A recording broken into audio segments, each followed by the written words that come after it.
The baseball world is anxious, not only for this World Series, but to get the off-season party started. And we talk about both topics as we get you set here on the DLLS Rangers Podcast.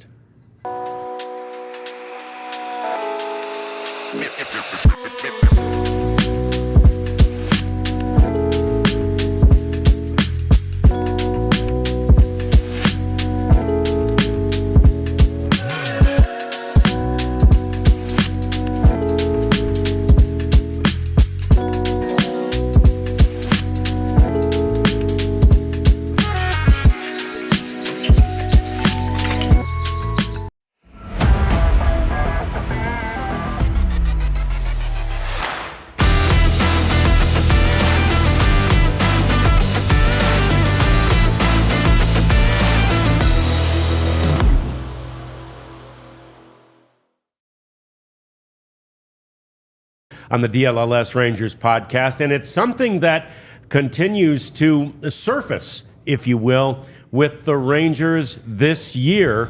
Hi there, and welcome into the DLLS Sports Studios. Welcome to our podcast. It's me, John Radigan Rands, with Abby Jones, and Jeff Wilson, J-Dub down there. We got the Prophet over here, one ear out of his headphones, so he can hear us and you, and we're awfully glad to have him over there taking care of all the things technical that you see on your screen. Yeah, there's so many things to talk about in an off-season of baseball. They call it the Hot Stove League for a reason, right?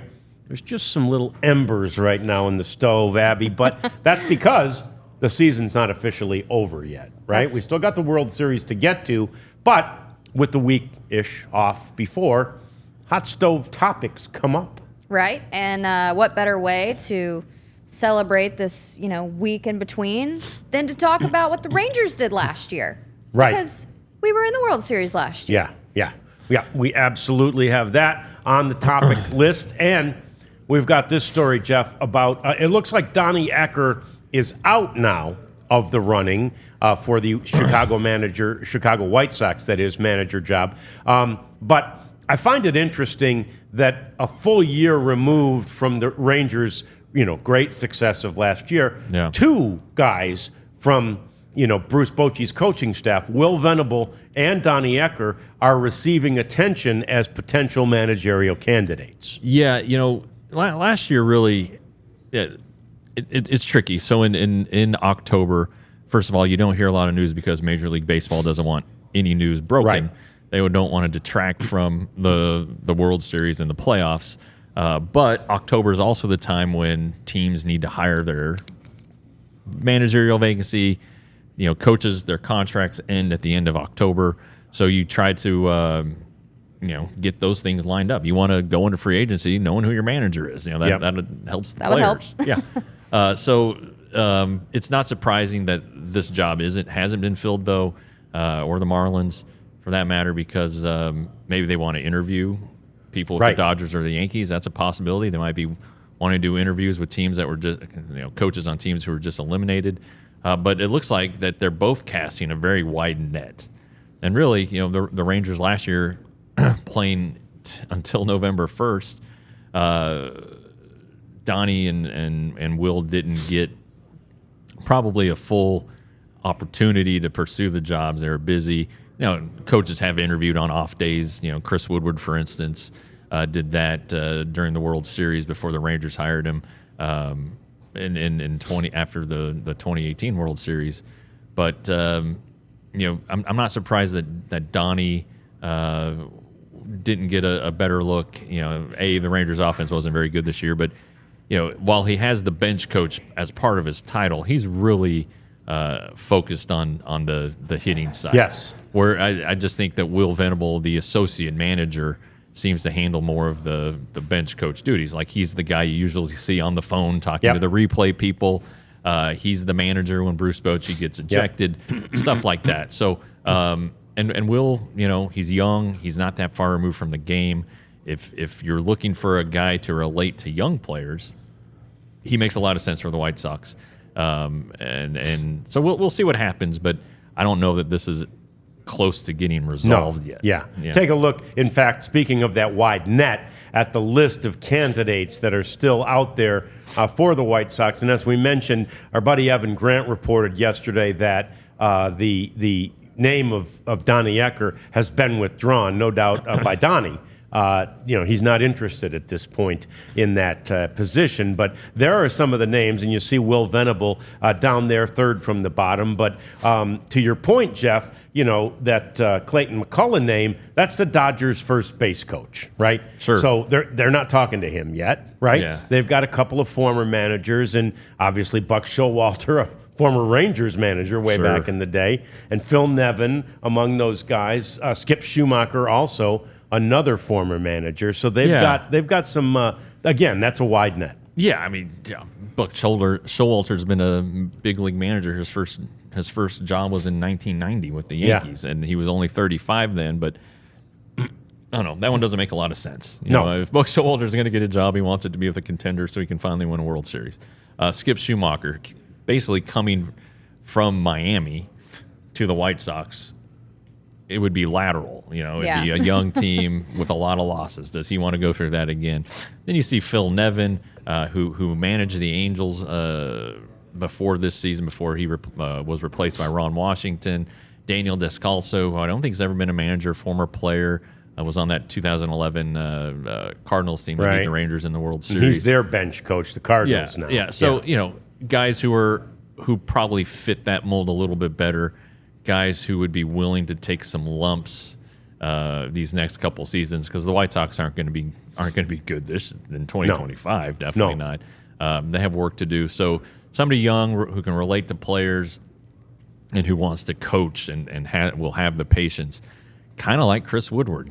Somebody who's willing to work with the front office, because this is going to be a team effort, this rebuild, and so it's not a great job, but again, it's one of 30. Yeah. And everybody wants one. All those guys want to be a manager, and are they patient enough to wait for a better opportunity? Maybe. I mean, I would think Will Venable, working for Bruce Bochy, he's thought of being the Rangers manager in waiting. Just going to take over once Bruce is done, and Bruce's contract is up after this year. So maybe, or after 2025. Sorry, I don't want to get anybody confused. So maybe he steps aside then, and Will can take that job. So I don't know.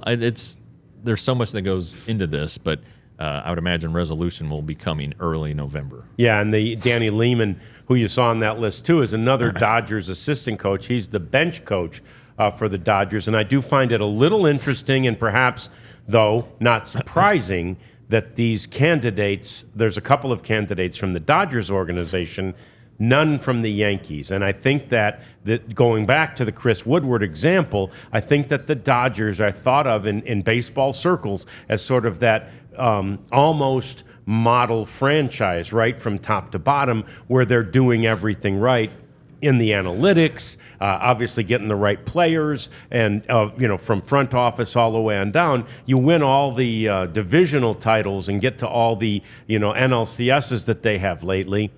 People take notice of that. Yeah, and they're also really good at player development. Both franchises. Everybody talks about their ability to spend money and get guys, but you can look at their rosters and see guys from their system or guys that they've acquired young and developed on their own. Gavin Lux. Let's say Gavin Lux. They rescued Max Muncy. The Dodgers did. On the other side, the Yankees have Anthony Volpe, Gleyber Torres, Aaron Judge was homegrown. He was a first round pick and became a superstar with them. So there's plenty to indicators that you're right. They're a complete franchise, whether it's analytics or scouting, player development. They're both good franchises. They have back. So these guys that are coaches now have some pedigree with player development, and that's what's going to be needed for the White Sox job. I guess what would be different about this year than years prior, because Will has been offered New York Mets and the Guardians, and he's previously declined those. Yeah, I just where he's comfortable. I'm assuming. I mean, he has a pass with Chicago. Yeah, just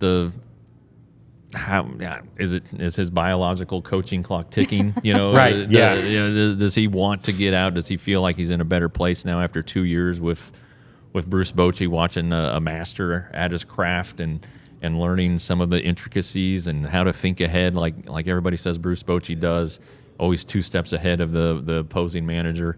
So I don't know. Personally, I got offered the Dallas Stars beat one year, and I had never covered a full-time beat. It's like, gosh, do I want to go do this? And ultimately, I turned it down and took TCU, which then catapulted me to the Rangers. It's just how you feel, and right. Maybe he feels he's in a different spot now. Yeah, and there's no doubt that, being around a Bruce Bochy, right, will open your eyes too, as a managerial candidate. He is that guy. I know Tim Hires has told me before, Hires actually played for Boch in San Diego, and Hires has told me before that it is amazing in his first year as a manager, Tim would see, and he'd see that Boch would come to him in the 5th inning and go, might need you in the 7th as a pinch hitter. And he's like, how would he know that? Yeah. We were all amazed that he would know. And lo and behold, they'd need me in the 7th inning as a pinch hitter, right? Yeah. So in some ways, that is Bruce Bochy's, sort of the way he's wired, the way his brain If you're works. around the game long enough Right. and you've seen and everything. that's the thing. Now you add all this experience that Boch has had since then, and I think you probably get around him and go, ooh, I want to be a sponge here, right? Yeah. I want to soak this up a little. You'd be silly to not. Yeah. And these players who become managers, you don't see Derek Jeter become a manager. You Right. don't see the superstars become a manager. Right. Now they're smart and everything, and they made a ton of money. They don't need to do it. But Bruce Bochy was never a full-time player. Nope. He was a part-time guy, so he understood the bench and all of that stuff. Same Will, with Wash. Will Venable was a platoon player. Wash, Yeah. right? Yeah. Exactly. Ron Washington never had more than 400 bats in a season. I don't think. Maybe early with the bad Twins, he maybe. might have. But they and a lot of them are catchers too. So catchers understand what goes on. They see the game differently. Stephen Vogt, Guardians catcher. Dave Roberts, not a full-time player at the end of his career. So they just see the game differently, I think. Yeah. Yeah. So, and it is interesting when you point out the Chris Woodward example too. Stuff could be going on, especially with 4 or 5 days off right here. Yeah. But the reality is that Major League Baseball does not want anything announced beforehand. And it does remind us too of how hard 2 years ago, I guess, 2 years ago at this time, how hard Chris Young was working on Bruce Bochy. Yeah, it was. I think the press conference might have been like October 21st of that year. Probably definitely on an off day. I would assume it was on an off day. I don't remember precisely, but that was the Rangers' biggest free agent acquisition of that year, and they had just signed Corey Seager and Marcus Semien the previous offseason. They were going to sign Jacob deGrom and Nathan Eovaldi, and of course Eovaldi was great all year and in the postseason, but Chris Young still says that their biggest acquisition that offseason was the manager, and it can set you it can set the tone for your organization for the next 4, 5, 6 years, even longer in some cases. And the Rangers wanted to win immediately, and Bruce Bochy they thought was the guy to do it, and sure enough, they won immediately. Yeah. Monday, October 24th of 2022. Well, that's the anniversary great tomorrow. day. Tomorrow, yeah, that was the day, and the Rangers' fortunes changed forever. By the way, Coop and everybody, Ben, who we see on there, thank you. We love chatting with you. Keep the chats coming. Keep chatting with us. Like us, subscribe to us. We are rolling through off-season baseball talk, and we will be here all off-season long just for you and really with you. Talking about all things Rangers, talking about all things baseball, and always with a Texas Rangers spin to it. And coming up, we are going to talk about 1 year ago today. because 1 year ago today was very significant. If you saw the show yesterday, you realize probably already what happened 1 year ago today. But we will get to that. And we've also got to talk about some hometown heroes, if you will, that'll be playing in the World Series. What a thrill that must be. That's coming up on the DLLS Rangers podcast.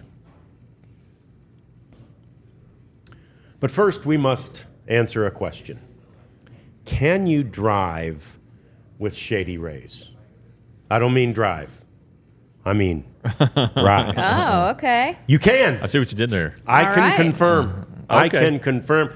I was hitting that driver yesterday like I haven't hit it in a long time. I was off on a charity golf tournament yesterday. Ambucks is the charity. Look it up. It's a great charity. Off on a charity golf tournament. It was a beautifully sunny day in East Texas where this event was held, and I had the Shady Rays working out there on the golf course, and I'm telling you, It was I your drove the ball. superpower. I may wear it if I even play golf at night someday. One of those nighttime golf, because I was hitting that ball like I had in a long time. Shady Rays are fantastic, almost indestructible. They're gorgeous. They have great colors. They have great designs. We encourage you to go to Shady Rays and use the code DLLS to get 35% off, and you'll drive better tomorrow. I love the guarantee. Also, I wish that you could see our floors here because Empire today hooked us up and they did such a beautiful job with these floors. When that time comes, when I need to make the big girl purchase of floors, they're expensive, I hear. I will go to Empire today because they have the best quality, the lowest prices. We actually have a $350 coupon for you and a free home estimate today. They also have this virtual option so you can kind of see before you buy. Miss Kathy would love this. You just use your smartphone, do a little panoramic view of whatever you're wanting to replace, and then you can kind of see it in your house, see if it's going to match everything.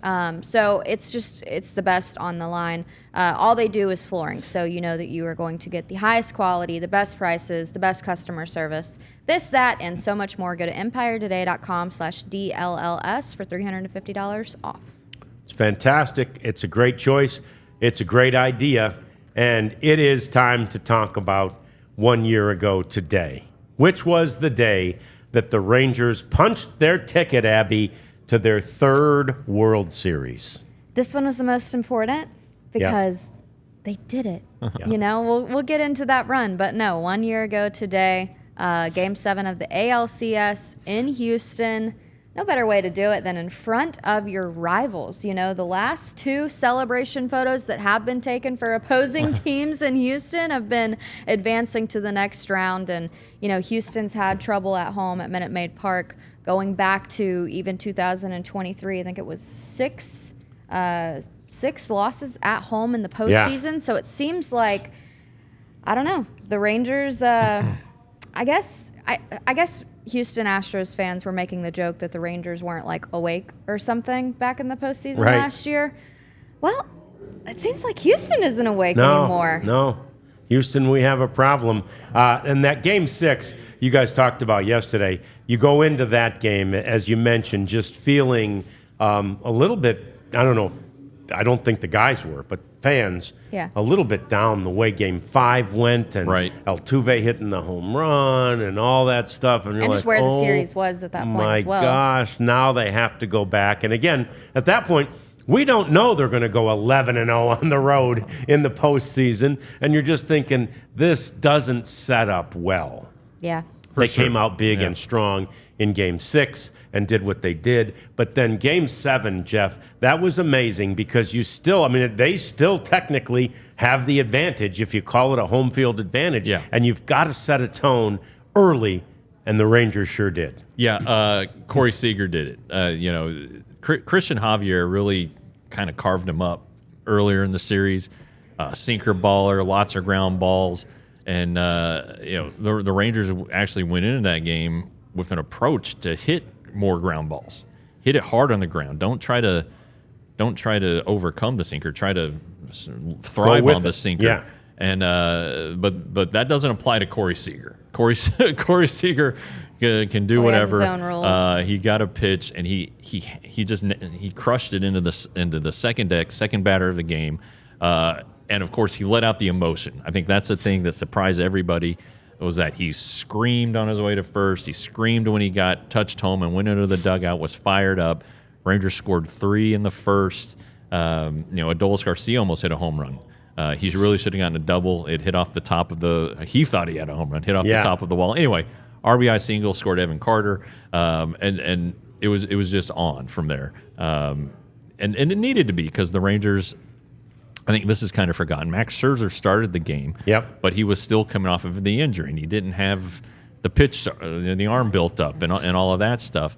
They went to Jordan Montgomery in the third, I believe it was, and he had just pitched. He was on short rest, and he went out there and he gave it all he had. And that I think it allowed the Rangers to extend their lead. Evan Carter had a big double in there to make it to, I think it was 6-2. Garcia hit 2 home runs. He did end up hitting 2 home runs, and it just you just felt, I thought, in my opinion, after the Carter double that made it 6-2, that was it. It was on. And Nate Lowe hit a home run, and he'd kind of struggled in the postseason and in September. So just things just started lining up right, and and then as the lead got larger, the Houston fans fled the sinking ship, and all the Rangers fans who had made the drive down started moving into the lower level. In the last 2 or 3 innings, you would have thought it was a Rangers home game. They were so loud, and they were rewarded for it, but it really started, A, with the Seager homer, and then B, with Jordan Montgomery's relief appearance. Yeah, it was an 11-4 final in favor of the Rangers, which is, one of the reasons that those Astros fans did bail. And it was one of those games where, like you mentioned, Jeff, with the emotion that these guys saw from their leader. Look, they know that you watch Corey Seager, right? He leads by example. Mm-hmm. And so you watch him and you try to do what he has done. Yeah. But when you see that outburst from him, I talked to several guys. I don't remember if it was the workout day or if it was when it was getting ready for game 1, either way of the World Series. But either way, several guys talked about, when Seager did that, we were just fired up. Right. We never see that out of him. And that is one of those cases. We know Adolis Garcia's energy is contagious, right? It's infectious. But since you don't see it out of Corey Seager that often, it had a sort of a exponential effect relative to its contagiousness. Yeah, and he had been their best hitter. And if Shohei Ohtani hadn't been in the league, Corey Seager would have been the MVP. Mm-hmm. He finished second. He had such a great year, and it was in a reduced amount of games, career highs in a lot of categories. I think he ended up leading the league in doubles, even though he missed 40 games. And that's kind of what got him started for the World Series, which I'm sure we'll talk about here coming up. Yeah. But, hitting that home run, it was such a shot, and the crowd, of course, was fired up, and he hit that, and it just quieted him, and he hit it so far. My God, I just thought that it was a no doubter. It wasn't like a wall scraper, and the way, again, he showed the emotion, it just felt like things were finally going to go the Rangers' way in a Game 7, and they did. Yeah, absolutely. I was looking for just a kind of this day in history a year ago, and Corey said, "We were very excited about Game 7. We came out and we showed it." And if that's not just the most Corey Seager answer, that's all I had to say about that game going to the World Series. But no, I remember that game. I think I tweeted when it happened, waited 175 games to see Corey Seager show any emotion. Worth it. Yeah. But no, to his point, it's funny. I just think of him as a machine. He's one of the only players that I'm like, that guy's a robot. He just does everything the exact same way every single time. It's copy paste for him. Nothing's off kilt. You would never know if anything were up with him, personally or health wise or anything like that. He's just so calm and collected. And to see Corey play with that emotion, you almost wish that you saw it more. But the fact that he never does it does just make that moment more special. It does, and it's an interesting dynamic that was certainly had developed at that point, obviously, in this series, but that rivalry that we talk about. I mean, at that moment, there is almost no doubt that the best rivalry in baseball was the Astros and the Rangers. And as long as both teams, the Astros obviously stayed quite good this year, and the Rangers, I believe, will be even better next year. And, as long as those two teams are good, this rivalry is going to be fantastic. Like I say, as good as even like a Subway Series or a White Sox Cubs, that type of thing. Yeah. Red Sox Yankees, it's always going to get the TV, and those, it's not like they're pretty close. You can scoot right up to Boston from anywhere, and vice versa. That's always going to be probably the rivalry that people think of, but they need to start thinking about this one because it's there's a potential changing of the guard here. As the Astros get a little older, as their core players reach the end of their contracts and things like that. What are they going to do? Is Alex Bregman, for instance, going to leave? And the Astros are in trouble with their farm system being the worst in baseball. That's what happens when you're good. You trade what you can to get pieces at the deadline. They did it again this year, and Kikuchi ended up being a good piece for them. But they're running out of ammunition.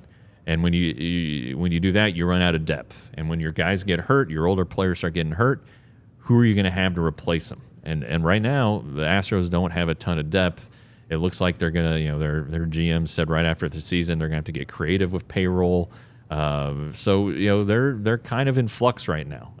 To be perfectly honest, it's not unlike the Rangers after 2016, after they had traded away so much talent to get guys. So we'll see what happens, but the Rangers have their own issues to worry about. They don't need to look too far to the south. If they worry about themselves, they're going to be all right. And it's so true. And look, because it's a rivalry, right?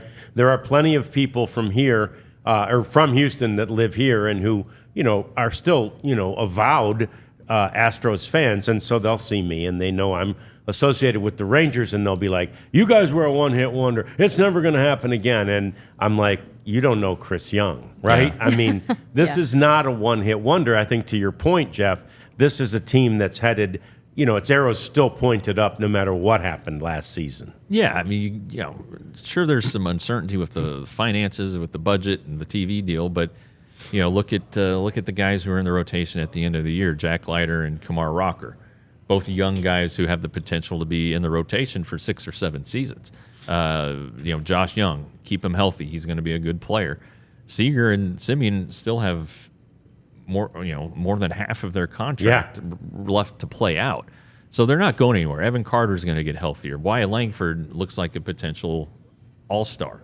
There's a lot of good that it's coming up, and if the budget's there, they just got to plug and play. Plug in the right pieces. They're getting DeGrom back. I mean, there are just so many positive things to consider when you look at 2025. Now they do have questions. I wrote about the catching situation earlier this week. You guys are going to get your center fielder story tomorrow, and then we'll address the issues that need to be addressed. But I mean, free agency is not far away.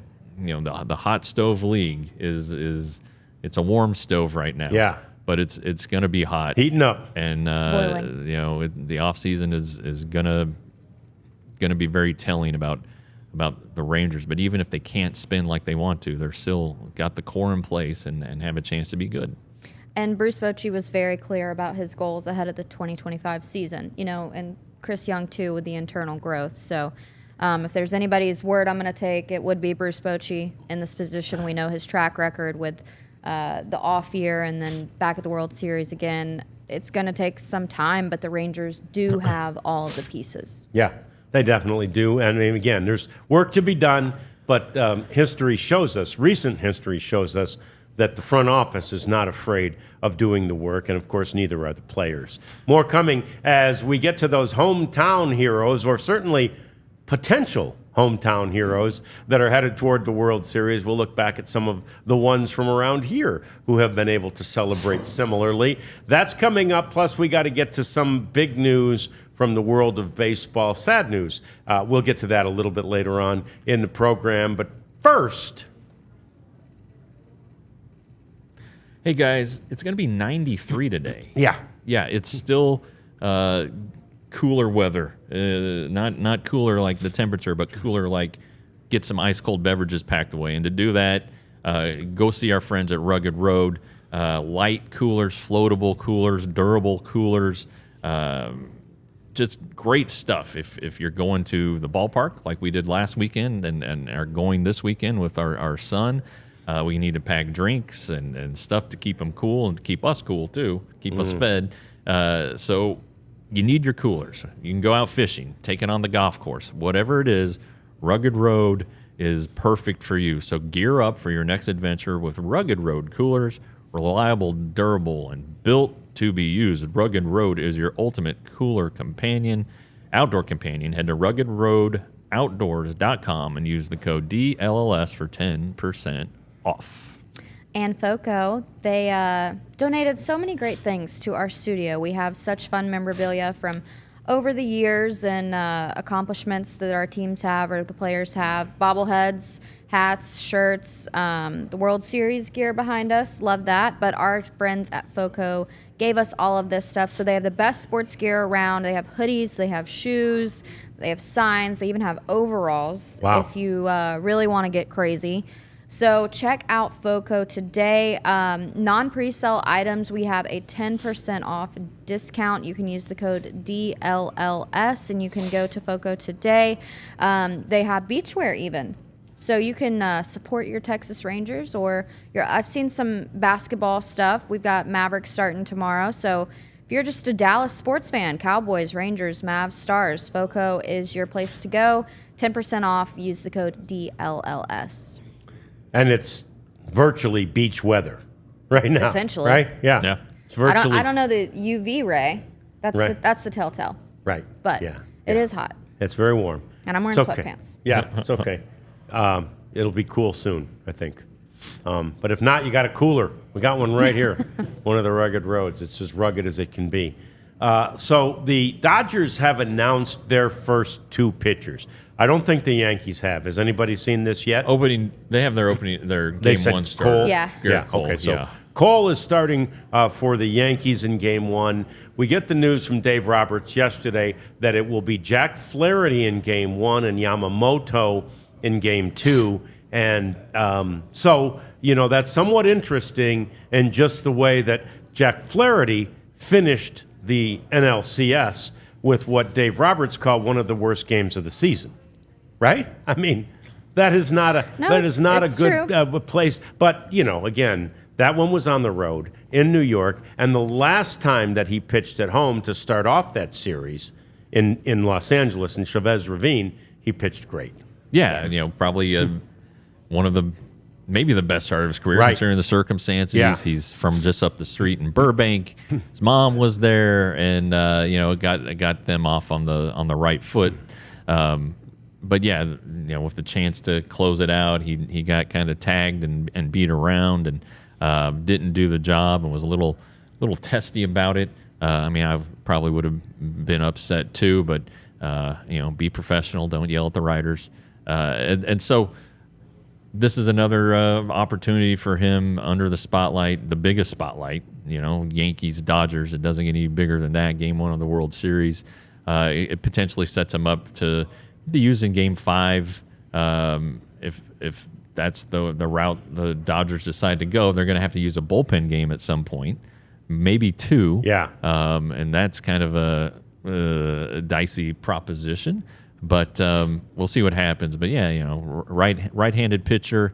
You think of the Yankees lineup: Torres is right-hander, Judge bats right-handed, Stanton bats right-handed, and Volpe bats right-handed. I'm probably leaving some guys out, but it probably is a better matchup overall against that lineup to have a right-hander on the mound. And, Sure. and for the first two games, they got a shot at that. Yeah. And I would put money on Jack's probably not going to have the copy-paste outing that he did before. You Right. know? No, I of mean, course, yeah. he's a big league pitcher for a reason. Just because your last was your worst of the season doesn't mean that's going to happen again. And Dave Roberts, knows something about his guys that we don't. He knows when they can handle the pressure. He knows when they need, to be encouraged, or when they maybe need a little reality check and sit back. And I think he has all the confidence in the world of Jack Flaherty. Yeah, he does. And that's exactly what he said, Abs, is he said, Dave Roberts said, he's a veteran. He's pretty much been through it all. He's had every experience that you can have, maybe except obviously a World Series. But that said, his body of work, his experience has taught him how to handle this situation. And Roberts has full confidence in him. And I do believe that you just can't substitute that feeling that he did have the last time he took the mound at Dodger Stadium. Again, he talked about how he looked up in the stands and he saw guys he played Little League with. Now, first of all, I don't think those guys will be there this time, but maybe they will. I don't know. Yeah, hey. This $1 is a grand little a ticket. This We'll is a little see. harder ticket to get. Hey, no, that's what I'm saying. You get all the phone calls now. He's getting the, oh, hey, Jack, how you been? Yeah. Listen, buddy. Yeah. Minor ass. Yeah, no, and it's time to make sure somebody else handles those phone calls, right? Yeah. You don't want to be dealing with those, because what did you show yesterday? $1,000 compared to $1.18 or whatever it was. $1.10. $1,000 for a ticket. Yeah. Yeah, $1 that's million. amazing. Face value. Basically. So there you go. But I believe he will sort of channel that same energy that you saw from him previously when he had the opportunity to pitch for the hometown team in the NLCS. Now he gets to pitch for the hometown team in the World Series. And there's really just, I can't even imagine what a great feeling that is to be the Game 1 starter for the World Series in your hometown. Slightly different, but I remember talking to Josh Young about the World Series last year, and I said, like, what moment will this be real for you, that you are playing in the World Series for your hometown team? And he said, probably the national anthem. That's when he felt like it would really, really click. And he was like, I haven't really thought about it too much, but I feel like that moment is when I won't be able to ignore it or overcome it, So that's like one thing I remember Josh kind of saying. It's totally different, though, when, you're the guy on the mound. No doubt. And just a reminder, like, Flaherty isn't going against Cole. He's going against the Yankees lineup. So it's not the intimidation. I mean, Cole has 2 starts at the World Series, so it's not necessarily, Jack Flaherty against Garrett Cole. It's Jack Flaherty against the big bad Bronx Bombers. Yeah, it's a murderer's row. I mean, it really is. Jeff's talked about all, and again, I mean, they're better matchups, but those guys are never a great matchup. Sure. Right? Yeah, they're better against the left. I mean, it's a better matchup for a left-handed pitcher, but that's a difficult matchup for any pitcher. It's a pick your poison situation. Yeah, and Soto is going to be, he's just great. I mean, and you forget, Aaron Judge. Everybody talks about him, and a lot of people talk about Juan Soto, but Juan Soto is so good. Yes, and Stanton, when he's healthy, is great. So it's just it's going to be tough for him. I mean, Garrett Cole, right out of the chute. You Shohei Ohtani. Now, he's faced Ohtani a lot in his career, so there's a familiarity there for both of them that works both ways. But Ohtani, Betts, Freeman, who said he's 100% and he's going to be going for the World's in there for Game 1. I mean, that's a murderer's row in its own right. Yeah, three MVPs, 3 potential Hall of Famers. That's what you're looking at here if you're a Yankees pitcher, and it looks like they'll probably go with Rodon in Game 2. Yeah. Okay. Hoping he takes that Garrett Cole approach so again. then you bring in a hard-throwing left-hander, give a different look. Don't let them get the same look 2 games in a row type of situation. Yep.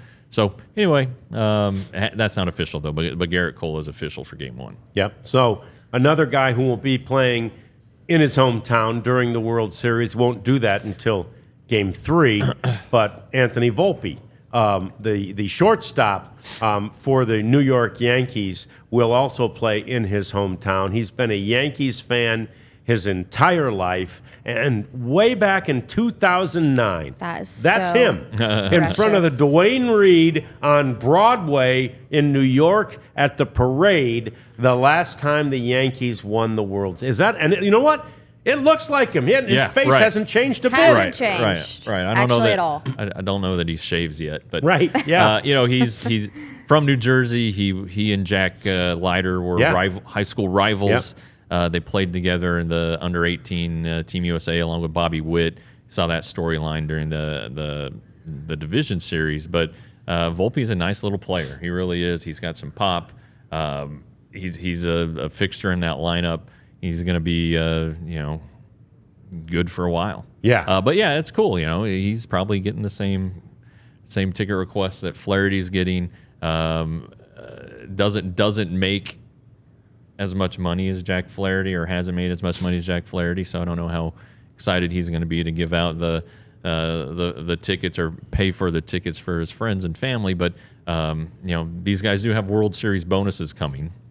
Big ones. Last year for the Rangers it was $500,000. Yeah. So maybe he can rest easy on that. I don't know, but yeah, how exciting is that? And on a smaller scale, Cody Bradford got to experience it last year. He did. The Alito kid on the World Series roster and pitching for the team he grew up rooting for, winning the World Series with them as a big league rookie.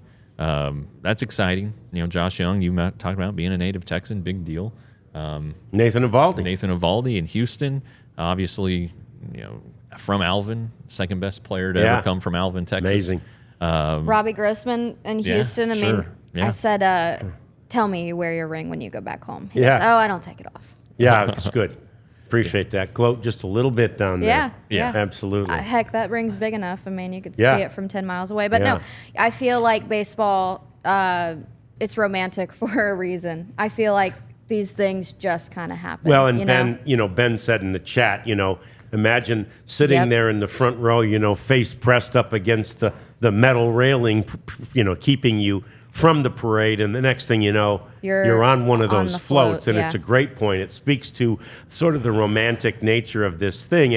And look, as a kid, Volpe went to games. He went to about 14, 15 games a year, they said, and he always wore his Derek Jeter T-shirt or jersey or whatever the family had purchased for him. He was a Derek Jeter, like that was his hero, and now he's playing the same position. You know, that's and he in fact he's playing it. At a very, very high level. He plays that position well. He does. Yeah, and he's not as good as Jeter, obviously, and likely never will be. The knock on Jeter throughout his career was the defense. Steady, made the plays, but didn't make the great plays, except in the World Series. Right.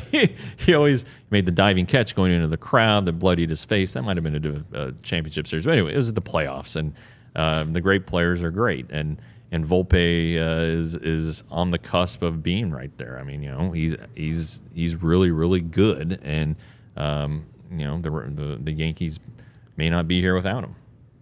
Yeah. And last night the Celtics got their ring actually, and they had the banner, ceremony, and you just got to appreciate it. These guys worked their entire lives for it and put in more time and effort than anybody could understand. So, however a player handles it. I remember everyone was calling Jason Tatum cringy when he won the finals. And it was against the Mavs, whatever.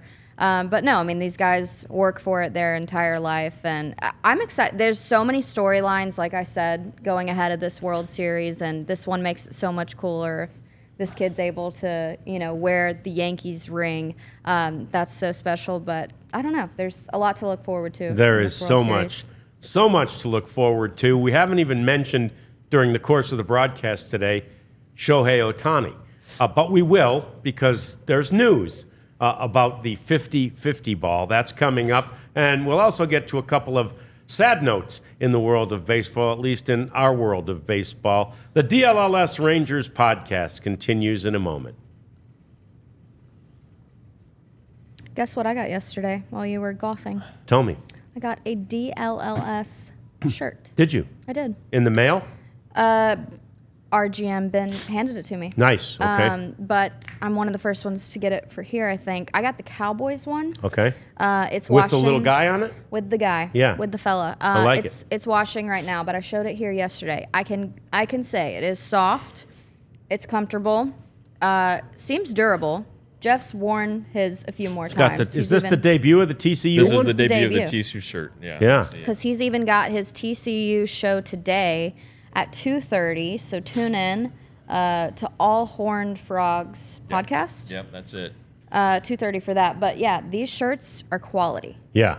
and they're not going to break the bank. No. No, Our stuff, you get some Shady Rays, you get a T-shirt. I mean, Yeah, it's quality stuff. it's it's under $100. Oh yeah. So Yeah. No, it's quality stuff. It's great. That's a badass looking frog. yeah, he looks pretty tough. Yeah, he's. I wouldn't mess with that frog. And I like that it says Fort Worth. Let's, we're DLLS, but we're touching them all. Yeah, we are. Oh, are you one of those? We know it's a big area. It's a big I market. really like Fort Worth, if that's what that means. Yes, Okay. I'm one of those. Yeah. Yeah. All right. Well, I've just since moving here, I've learned about the Rivalry. The don't say that Fort Worth and Dallas are They are two very DFW distinct or something. areas. Yeah. But we can do, we're covering the Frogs. Rangers are in Tarrant County, where Fort Worth is located. And we can get our diehard memberships, if you don't have one already, at an introductory rate of $4 a month. Wow. Ooh. Yeah, that's gonna save you some money. So check that out and get signed up now. Introductory rate probably isn't gonna last forever. So join up and see what the fun is all about. Get you one of these shirts. Even at that $48 rate, you get a free shirt. So get you a free shirt, become a diehard, and you get all the same benefits that we've talked about many times. So now we like to call this segment batting cleanup. There's lots to clean up in the world of baseball, not the least of which is the fact I heard the news walking in today that Abby had purchased the Shohei Ohtani 50-50 ball for a mere $4.3 million. Wow, Abby. Yeah, it's in my car. Oh, Yeah. So You left it in the car. Yeah, right. chump change, you know what I mean? Not true. It No. wasn't Abby that purchased it. Absolutely not true. 4.3 million. If I get 4.3 million, fellas, and I buy baseball, Yeah. You gotta have some extra go money. ahead and let the good Lord call me home. Yeah. You gotta have some extra money to pay $4.3 million for one baseball. Well, as we've talked about with baseball cards and things like that, these things are thought of as investments. Yes. Yeah, obviously. Isn't it Shohei Ohtani's dad who went out and bought that, as a keepsake? These are people who hope to flip it here in a few years or whenever. When Ohtani goes into the Hall of Fame, I don't know, whenever. But there's still a dispute about who gets all the money. Yes. But There's three apparently- people who are claiming it. Yeah, 3 people own it. Well, three Apparently. people think they own it. Yeah. Yeah. Apparently. So I don't know how that's going to sort out. Lawyers will get involved. They're going to spend all the $4.3 million on lawyers and end up with nothing. Somebody's going to have a baseball, basically. My mom always said possession is 9/10 of the law. So I think the two that don't have it in their possession have about a 10% chance between them of getting that ball. That's very That's true. just me. I am not a lawyer. I don't even play one on TV. I'm just saying I think the guy who has the ball Yeah. gets the money. But he'll have to pay a lot of legal fees. yeah. If he's, I think he can handle it. Yeah, well, with that 4.3, I would hope so. Yeah. I would hope. Jeff and I were kidding though. You look at the final total. I got $40,000. You know? If he goes what in, happened? if he turns it over, he's like, oh well, maybe he has to turn it over. Yeah. Because of the legal fees. But Yeah. it's kind of crazy. But you saw when Judge hit his, there was no dispute over it. But you saw those tickets for that series were just soared on the secondhand market, and you saw one guy jump for it, who was a few seats down, jumped into the lower area. It can change your life, sure, but I don't know. That's a lot. That's a lot for a ball. That could easily be lost. I hope they don't have any kids that the son goes out and plays catch with it like in Sandlot and So anyway, that's interesting. I guess Shohei didn't want it back, or they was never even broached the subject. So let him have it. Yeah. Let him fight it out. Yeah. It's too bad there's a fight. Everybody in those sections needs to bring a glove, right? Bring the glove because, and catch it, secure it, right? 2 hands even, and just make sure that there's not a fight over it. Yeah, buy a couple seats around you and get some big dudes that clear out the area for you. Yeah. I have one I just found on the internet. Oh. Umpires missed 116 calls in the ALCS and the NLCS. Wow. Apparently. Okay. Well, It's interesting. Everybody makes mistakes. Well, 116 is quite a few. well, Seems high. yeah. I didn't hear any egregious moaning and groaning though, so that's good. Yeah. Yeah.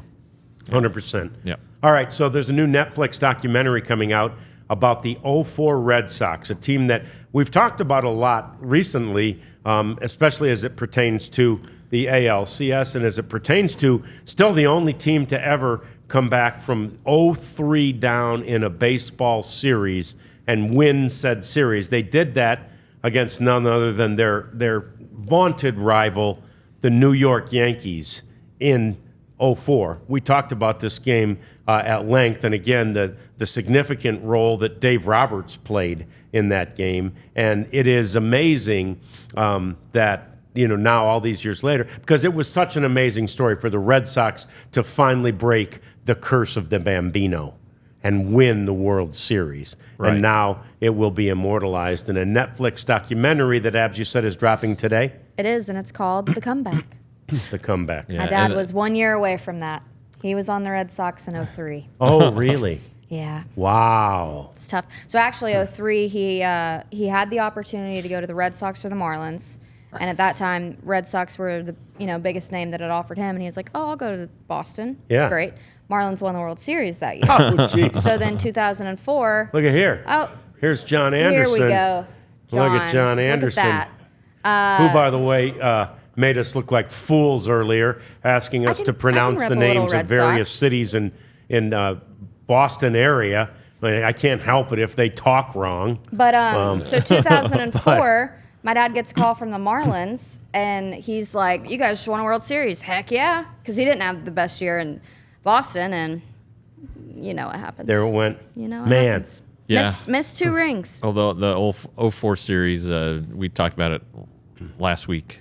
Dave Roberts stole the base in the 9th inning and scored the tying or the winning run against Mariano Rivera. That was also the bloody sock series with Kurt Schilling in Game 6.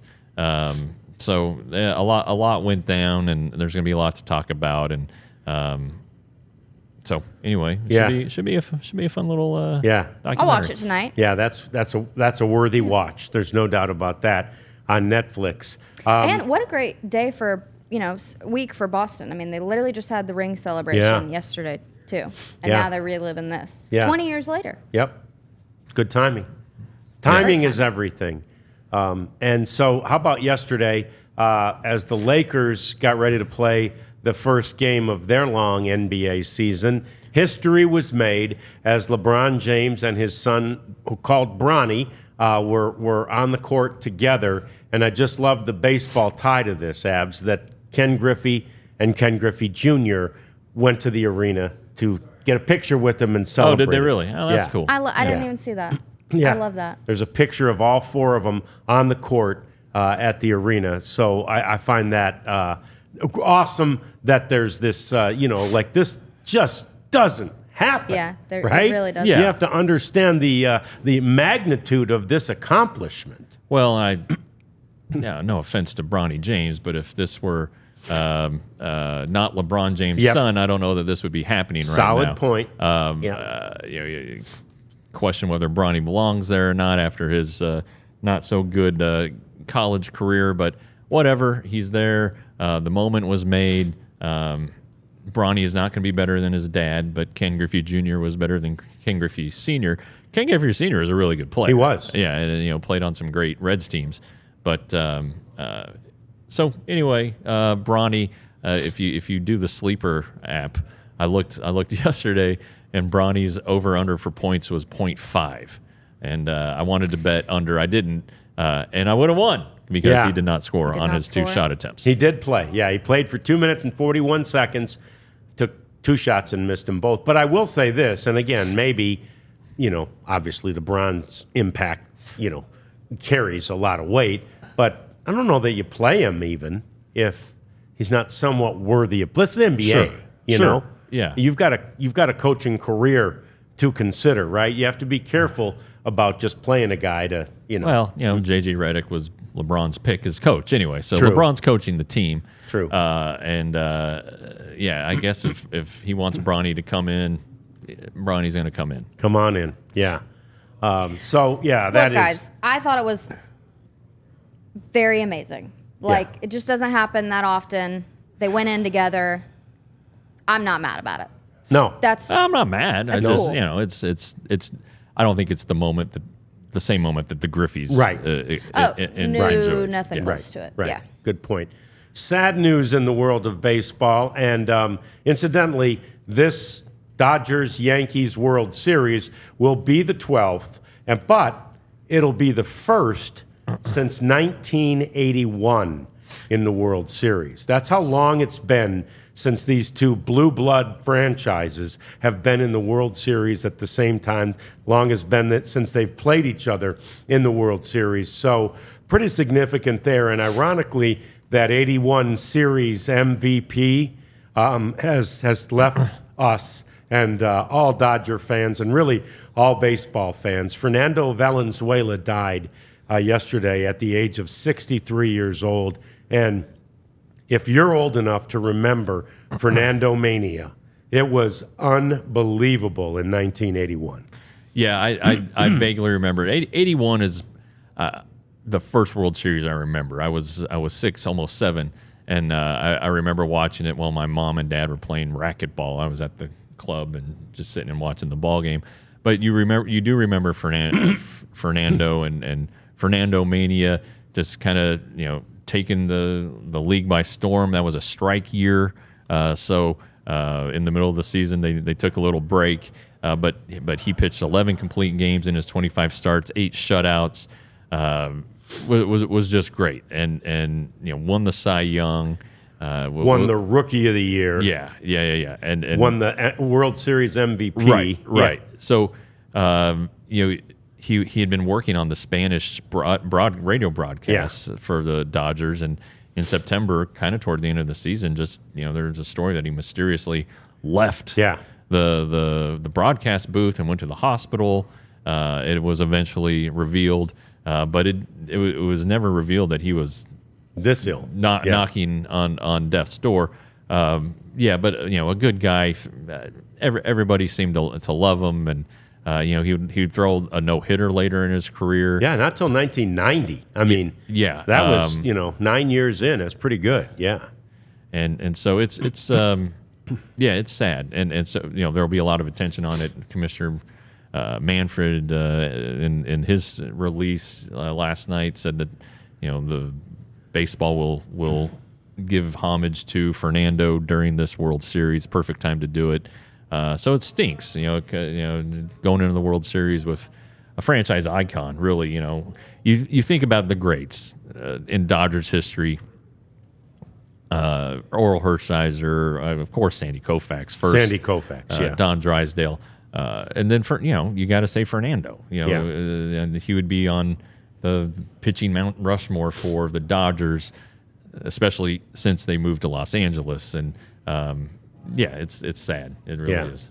And Rob Manfred likely won't comment on this, but the Rangers did send a release yesterday of some sad news that touches us personally, and that is that Wanda Williams, who most of you don't know, but we all know very well, has passed away too. Wanda was our friend, and she was the person who fed us night in and night out for years and years, maybe decades, at Globe Life Park and then at Globe Life Field. She was in charge of the food that was catered, not really catered in, but actually made there at the ballparks for the media dining room. And, she was more than just a cook, Jeff. She was a joy. She was always smiling. She was always happy. It was wonderful. Miss Wanda was one of everybody's favorite people. Yeah, and I'll be honest, for years I didn't know what her last name was because it's just Miss Wanda. Miss Wanda. Yeah. And if you're there every day, you saw her every day. She, you started to become close to her, and she would tell you like, "Hey, I wouldn't eat that today." I was like, "Really? Why?" She goes, "That was the chicken that they served on Tuesday." It's like, "Oh, okay." Yeah, they served that to the suites on Tuesday. Thanks, Miss Wanda. Yeah, but she always. I told her one day, "Hey, I really like this bread. It's just some bread. I made a sandwich." For the rest of that season, she went to the dollar store to buy that loaf of bread on her own time. Aww. Wow! And I offered to pay her for it, and she's like, "Oh no, don't worry about it." So she was great. She made a mean pimento cheese that I really, really loved. She used Velveeta, which was interesting. But yeah, I just gonna miss her. She was such a sweet lady, and she had a little spiciness to her. You would come to find out she knew who would come and was skimping, maybe skimping at the register. She never said anything, but she knew who you were. But anyway, I've missed her. I kept hoping she would show up this year. She didn't. The two sisters who replaced her are fantastic, but they'll never be Miss Wanda. No doubt about it. Her jalapeno mac and cheese, one of my very favorites. Jalapeno mac and Unbelievable. And when they first opened Globe Life Field, and last story about her, but we love her. When they first opened Globe Life Field, they decided to go a different route, and they put Miss Wanda elsewhere, even though she'd have rather been with us. She'd made friends with so many of us. But she's a trooper. She went and did her job elsewhere in Globe Life Field. I'm not even sure where that was. But we didn't have her food, and we all complained vociferously. Not just because we didn't have Miss Wanda around. The food wasn't as good. The food wasn't good. The selection sucked. There was no dessert ever. And there's frozen grapes now. They brought her back. Yeah. John Blake heard the groans. They brought her back, and it changed overnight. Immediately. It was so good. Like the salad bar got better. Yep. I mean, the salad bar was awful before Miss Wanda. Yeah. They brought it back. It was great. But just beyond what she did for our bellies, she was just great. She was a wonderful, kind person, and laughed and worked hard, and we really appreciated her, and gonna miss her. Yeah, we are indeed. We love you, Miss Wanda. We love you being a part of this show with us today. Thank you for joining us, and we'll be back with a very special guest. Have we announced who? No, but we haven't can. yet. Let's.